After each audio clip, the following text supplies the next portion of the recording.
Hello everyone, good afternoon. Welcome back to my channel. कैसे हैं आप सभी? मैं उम्मीद करती हूँ आप सभी बहुत अच्छे होंगे और अपने प्रिपरेशन को बहुत अच्छे से कंटिन्यू कर रहे हैं। शिवा स्कूल जा चुका है और अभी मैं चाय बना रही हूँ, दलिया बनाऊँगी। चाय, दलिया और सैंडविच और सब्जी, रोटी, चावल, ये सब सुबह इतना मेरा खाना मतलब फिक्स है, इतना तो बनना ही बनना है ना।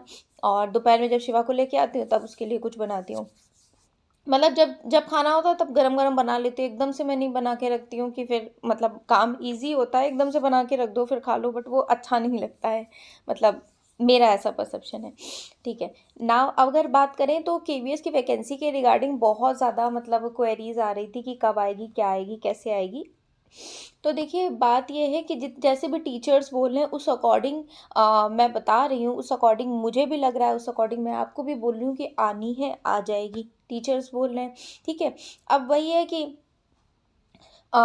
एकदम से जब वैकेंसी आ जाती है तो प्रिपरेशन हो नहीं पाती है। मैं अपनी बात करूँ, एकदम से वैकेंसी आ जाती है तो प्रिपरेशन मेरी नहीं हो पाएगी। इस वजह से मैं थोड़ा करके ही प्रिपेयर कर रही हूँ, ठीक है।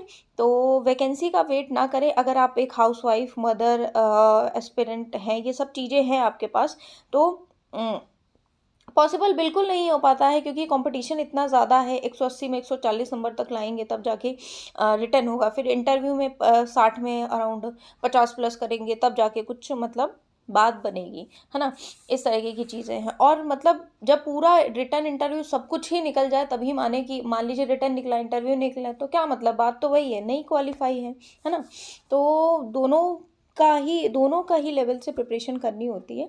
नेक्स्ट अगर बात करें, किसी ने पूछा था सीटेट मतलब सॉरी एनसीईआरटी कौन सी बदली है, तो एक किसी ने पता नहीं, एक है किसी ने रिप्लाई भी कर दिया था, थर्ड और सिक्स्थ की बदली है, तो उन आपका रिप्लाई मिल गया था। तो ऐसे कोई भी चीज़ अगर आती हो तो कर दिया करिए। थैंक्स टू हर कि उन्होंने रिप्लाई कर दिया, थर्ड और सिक्स्थ की बदली, बाकी सब वही है तो बाकी सब वही पढ़ लीजिए, ठीक है।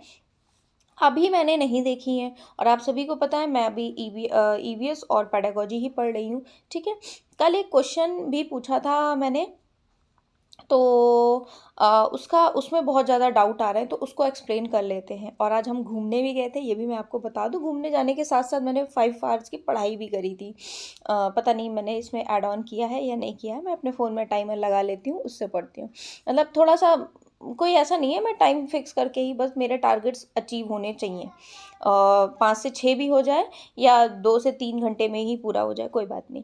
ने हमने क्वेश्चन पूछा था मैंने इंटीग्रेटेड और इंक्लूसिव एजुकेशन का। तो मैंने पूछा ये था कि बच्चों को चेंज करना एजुकेशन सिस्टम के अकॉर्डिंग, ये किसका पार्ट है, इंटीग्रेटेड का है कि इंक्लूसिव का है। तो देखिए इंटीग्रेटेड में मतलब होता है एकीकृत शिक्षा।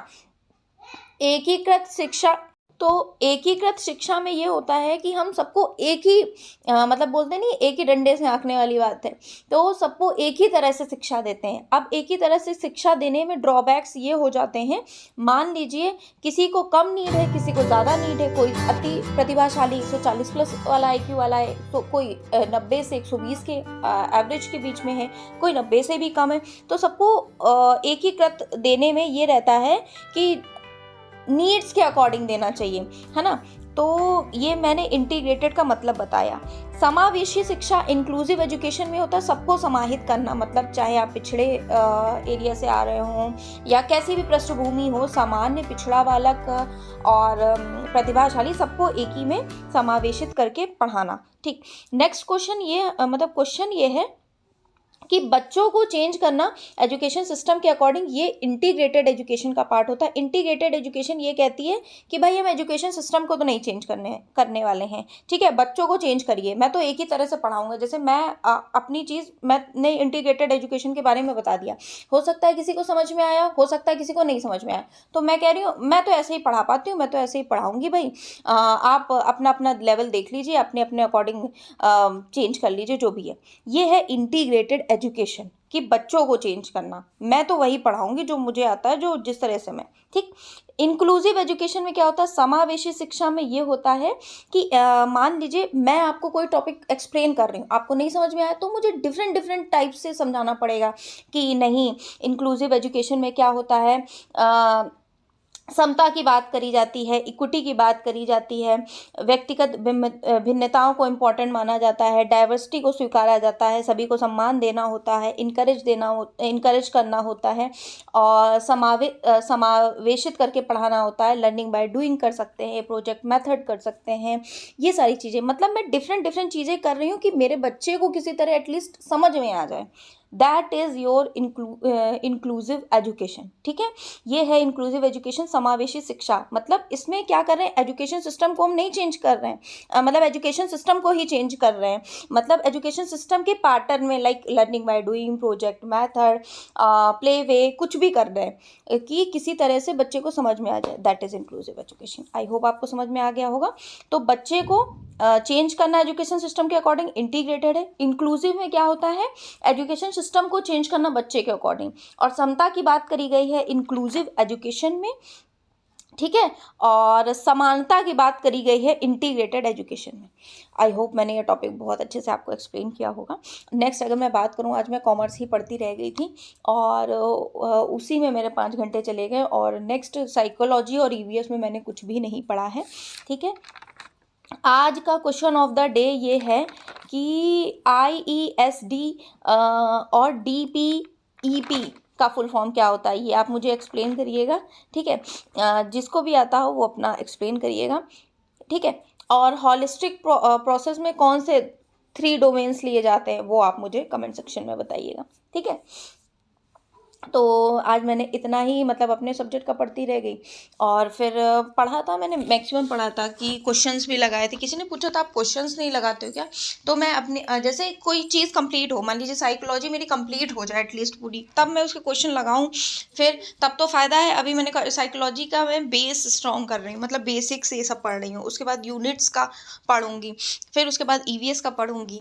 देखिए कुछ पता नहीं है कि वैकेंसी मान लीजिए आ भी सकती है अभी एकदम से, हो सकता है कुछ डिले भी हो जाए, तो मैं बेसिक से स्ट्रॉन्ग कर रही हूँ। पिछली बार गड़बड़ी ये हुई थी कि बाकी सब सब्जेक्ट तो ठीक ठीक थे, साइकोलॉजी पे मैंने ध्यान नहीं दिया था। मतलब मुझे लगता था कि मेरी कमांड है, मैं एक्सप्लेन कर पाती हूँ, चाइल्ड साइकोलॉजी को समझ पाती हूँ, तो ध्यान नहीं दिया था, तो उसमें मैं बहुत कम ही मार्क्स आए थे, 35 ही नंबर आए थे 60 में। जबकि मुझे यहाँ पे 1-2 बार मैंने मॉक लगाए थे तो 50, 52, 55 तक आ गए थे, तो मैंने फिर उसको रिवाइज नहीं किया। इसलिए अब की बार मैं साइकोलॉजी बिल्कुल इन डेप्थ करके पढ़ रही हूँ कि एटलीस्ट 52, 53, 54 इतने नंबर आ जाए।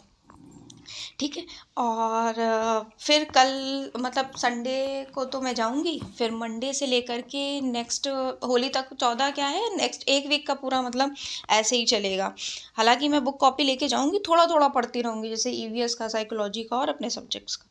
ठीक है, क्योंकि देखिए त्यौहार भी इम्पॉर्टेंट है, फिर और घर के काम तो आप जान ही रहे हैं, अभी मैं यहाँ कर रही हूँ, फिर वहाँ जाके करूँगी। बीच बीच में व्लॉग या कुछ इम्पॉर्टेंट इन्फॉर्मेशन वो प्रोवाइड करती रहूँगी। किसी और ने मुझसे पूछा था कि आप वो प्रोवाइड कर दो कि CDP में जैसे EVS का किया है वैसे CDP का बता दो कि क्या क्या पढ़ना है। तो ठीक है, बिल्कुल मैं देख के आपको प्रोवाइड कर दूँगी। इस अपकमिंग वीक में मैं ज़्यादा पढ़ तो पाऊँगी नहीं, तो वीडियो आपको प्रोवाइड कर दूँगी इन्फॉर्मेटिव कि CDP में क्या पढ़ना है, या फिर हिंदी इंग्लिश में क्या पढ़ना है, मैथ्स में कहाँ से चैप्टर हैं। ठीक है, तो एक अच्छा माहौल चल रहा है हमारी पढ़ाई का, तो आप भी कनेक्ट हो सकते हैं। ये मेरे सब्जेक्ट के क्वेश्चंस हैं, है ना, कॉमर्स के। 2:30 बज गया है, फिर मैं सोने का तैयारी करूँगी अपनी, और बाय एवरीवन, मिलती हूँ कल आपसे। आज का व्लॉग मैं यहीं एंड करने वाली हूँ। ये शिवा की फ़ोटो लगी थी तो वही मैं दिखा रही थी। आज हम बाहर गए थे।